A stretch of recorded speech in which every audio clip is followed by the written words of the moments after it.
NCERT CBSE class 9 maths हमारा chapter number 2 है polynomials. और इस वीडियो में हम लोग आइडेंटिटी नंबर 3 करेंगे। पिछली दो वीडियोस में हमने आइडेंटिटी नंबर 1 और 2 किया था, तो उसी के अनुसार हम लोग आगे बढ़ेंगे।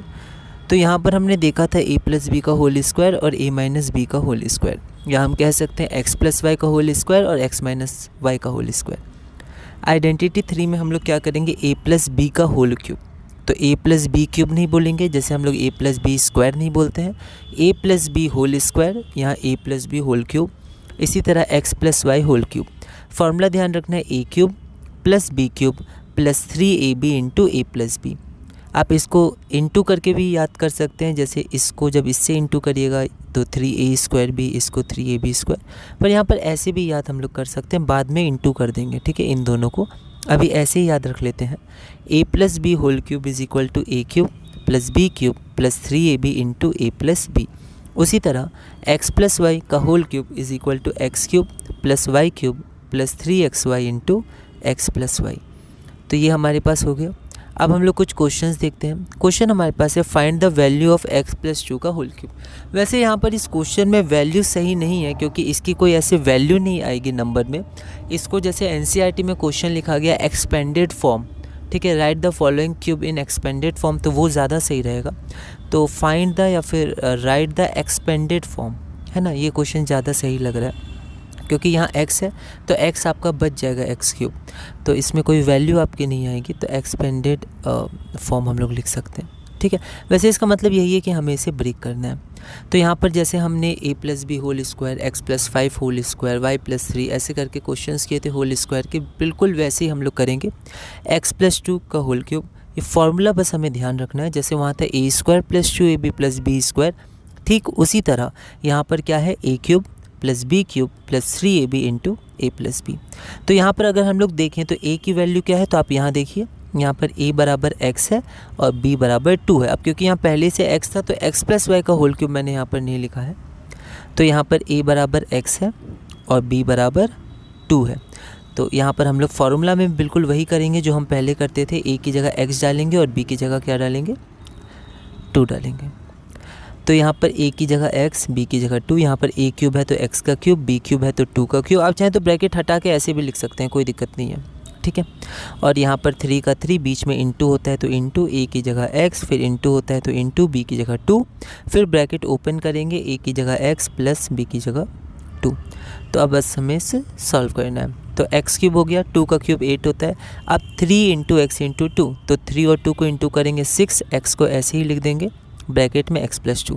अब यहाँ पर हम लोग इंटू करेंगे तो 6x और बीच में इंटू x, तो 6x इंटू x 6x² और 6x इंटू 2 12x, ठीक है। तो यहाँ पर हमारे पास क्या हो गया, तो यहाँ पर हमारे पास हो गया x cube plus 8 plus 6x² plus 12x। वैसे ऐसे भी आप लिख सकते हैं, पर हम लोग जनरली इसको असेंडिंग ऑर्डर में, मतलब डिसेंडिंग ऑर्डर में अरेंज कर देते हैं, डिग्री छोटा होते जाता है। तो पावर यहाँ 3 है, फिर 2 है, फिर 1 है, तो ऐसे पावर छोटा होते जाएगा तो ज़्यादा सही लगेगा। एक पैटर्न में x cube plus 6x² plus 12x plus 8x+2 का होल क्यूब, भी हमारा आंसर हो गया। ठीक इसी तरह हम लोग अपना अगला क्वेश्चन देखते हैं। तो यहाँ पर हमारा अगला क्वेश्चन है, तो ये वाला जो क्वेश्चन है, ये क्वेश्चन NCERT सॉल्व एग्जाम्पल का क्वेश्चन है, ठीक है। और ये भी सॉल्व एग्जाम्पल का, पर वहाँ यहाँ माइनस था, वहाँ माइनस है, यहाँ मैंने प्लस कर दिया, क्योंकि माइनस अगली वीडियो में देखेंगे आइडेंटिटी 4। तो यहाँ पर हम लोग क्या करेंगे, जैसे हमने a+b होल स्क्वायर x+y का होल स्क्वायर में किया था। अब यहाँ पर आप गौर करें तो यहाँ पर a और b पहले से लिखा हुआ है, तो हम लोग x और y ले लेंगे, कोई दिक्कत नहीं है, जैसे हमने पहले भी किया था। तो x+y का होल क्यूब होता है, क्योंकि ये x+y के होल क्यूब में टूटेगा, तो पहले फार्मूला लिख देते हैं, x+y का whole cube is equal to x cube plus y cube plus 3xy into x+y। तो यहाँ x बराबर 3a है और y बराबर 4b है, तो यहाँ पर 3a प्लस 4b का होल क्यूब, तो x की जगह 3a क्योंकि x बराबर 3a है, y की जगह 4b क्योंकि y बराबर 4b है। ठीक उसी तरह xy into x plus y। अब थोड़ा सॉल्व करने पे ध्यान देते हैं। 3a², जैसे स्क्वायर रहता था तो 3 का स्क्वायर a का स्क्वायर, वैसे क्यूब है तो 3 का क्यूब और a का क्यूब, 3 का क्यूब 27 और a का क्यूब a क्यूब। उसी तरह 4 का क्यूब 64 और b का क्यूब b क्यूब, फिर 3 इंटू 3 9 और 9 4 ज़ा 36, a इंटू b ab, तो 36ab into 3a plus 4b। अब यहाँ पर हम लोग देखते हैं, तो 27a क्यूब 64b क्यूब और 36AB, तो इसको और इसको इंटू करेंगे, मतलब 36AB को इंटू करेंगे 3A से, तो 36AB को इंटू करेंगे 3A से, तो 36 इंटू 3 करेंगे जो कि हो जाएगा 8 और 10 108, और AB और A, तो A यहाँ पर 2 बार है तो A स्क्वायर और B बच जाएगा तो 108 A स्क्वायर B। अब उसके बाद हम 36AB को किससे इंटू करेंगे, 4B से, तो 36AB into 4B, 36AB into 4B, तो यहाँ पर 36 को 4 से इंटू करेंगे, 6 हो जाए 24, 4 कैरी 2 और यहाँ पर 144। अब AB 2 बार है तो AB स्क्वायर, तो 144 AB स्क्वायर जो हमारा आंसर हो जाएगा। तो ये हमारा पूरा आंसर हो गया।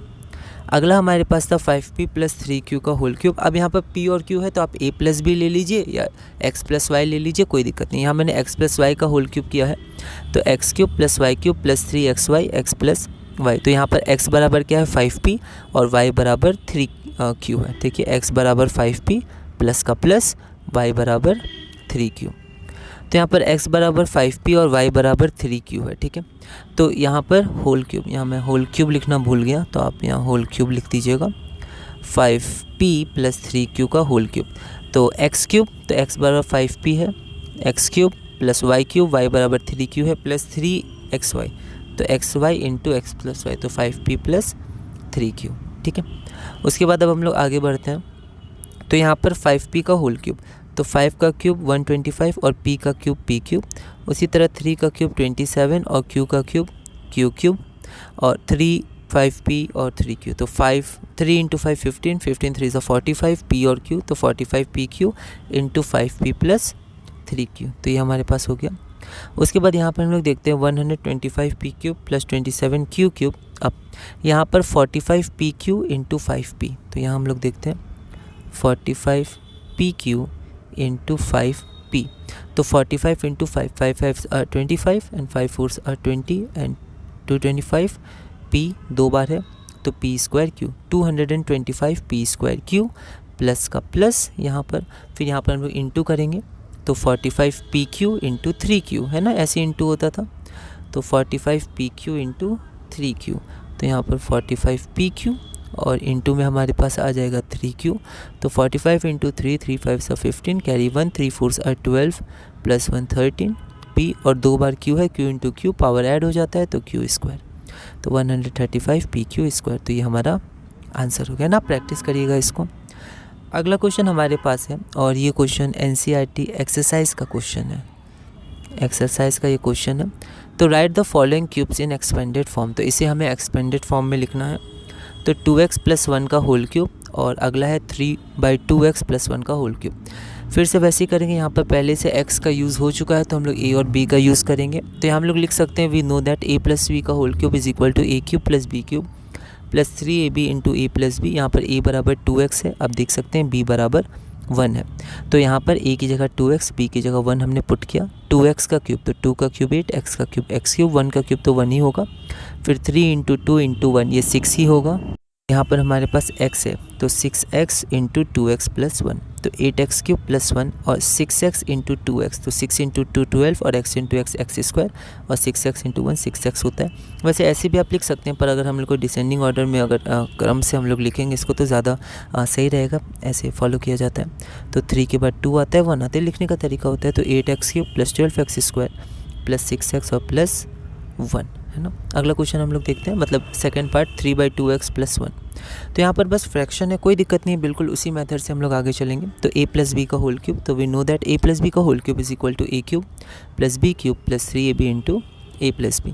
तो यहाँ पर a बराबर कितना है, तो 3/2x है ये पूरा, और यहाँ पर b बराबर कितना है, तो b बराबर हमारा 1 है। ठीक है, b बराबर 1 है, तो फिर से a + b का होल क्यूब, तो a³ मतलब 3/2x का होल क्यूब प्लस b तो 1 का क्यूब, तो b हमारे पास 1 है, फिर 3ab, तो a बराबर 3/2x और b बराबर 1 और a + b 3/2x + 1। ठीक है, अब यहाँ पर अगर हम लोग देखें तो 3/2x का होल क्यूब, तो यहाँ पर भी वही है, 3 का क्यूब 27 और ये डिनोमिनेटर का भी क्यूब हो जाएगा, 2 का क्यूब तो 8 नीचे 8 आएगा, और x का क्यूब x³। उसके बाद हमारे पास 1 का क्यूब, 1 का क्यूब हमारे पास 1 ही होगा, फिर 3 इंटू 3 इंटू 1, तो 3 3 = 9, 9 1 = 9, 9x / 2 इंटू 3/2x + 1। अब यहाँ पर हम लोग क्या करेंगे, तो 9/2x इंटू 3/2x, इसको हम लोग इंटू करेंगे इससे। तो कैसे इंटू करेंगे, 9/2x इंटू 3/2x, तो 9/2x इंटू 3/2x। फिर से उसी तरह नंबर को एक साथ, वेरिएबल को एक साथ, तो 9 इंटू 3 27 एंड 2 इंटू 2 4, तो 27/4, और x इंटू एक्स स्क्वायर, तो 27/4 एक्स स्क्वायर। ठीक है, और यहाँ पर हमारे पास क्या है, 9/2x, और इसको इससे इंटू करेंगे तो 9/2x इंटू 1, ये हमारा 9/2x ही होगा, तो 9/2x। अब यहाँ पर फिर से हम लोग इसको अरेंज करके लिख सकते हैं, 27/8 एक्स क्यूब, 27/4 एक्स स्क्वायर, और 9/2x, यहाँ 3 है, यहाँ 2 है, यहाँ पर पावर 1 है, एक्सपोनेंट 1 है x का, हम लोग कह सकते हैं, और +1। तो ये हमारा आंसर हो गया। अगला हम लोग कुछ क्वेश्चंस करते हैं। ये आपको ध्यान होगा हमने किया था, जैसे 107 का होल स्क्वायर, या फिर 99 का होल स्क्वायर, 198 का होल स्क्वायर, ऐसे करके। यहाँ पर क्यूब है तो हम लोग बिल्कुल उसी तरह आगे बढ़ेंगे। 104 का होल क्यूब को लिख सकते हैं 100 + 4 का होल क्यूब। अब हमें पता है a और b, a + b का होल क्यूब में ये टूट जाएगा, तो we know that a + b whole cube is equal to a³ + b³ + 3ab into a + b। यहाँ पर a बराबर 100 हो जाएगा, b बराबर 4 हो जाएगा।